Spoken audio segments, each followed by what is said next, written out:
may pare na nagpunta rito, di ba, guys? Maliit. Tapos Brian, ito yung nakuha kong rose petal. Iwanan ko na sa'yo.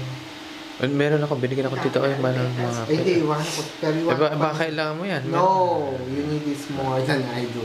Ano, si Saint Michael. Meron mo napunta sa akin, ganyan lang kalaki. Tapos nung tinignan ko si Saint Michael, lagay mo sa ano, ano mo. Saint Mike. My friend.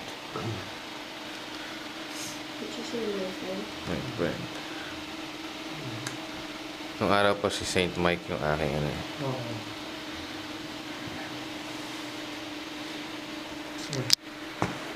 Lagay mo sa ano. Meron din ako escarchas galing kay Emma de Guzman. Nagipasahero ko kasi si Emma de Guzman.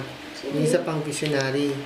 Meron siyang documentary about ang ano naman niya is La Pieta. Meron siyang documentary na caught on tape. I mean yung ano. Ito yung mga escarchas na nung araw. Hindi ka katulad ng kay Cameron na marami. Ito Brian. Okay. Si Emma, visionary din ng ano, ni Mama Mary, tsaka nila Jesus, kung sino-sino. Meron siyang tape na ano, na documented nila, June Kitley. June what? June Kitley. Yung sa EDSA 2, nung araw, natandaan mo pa.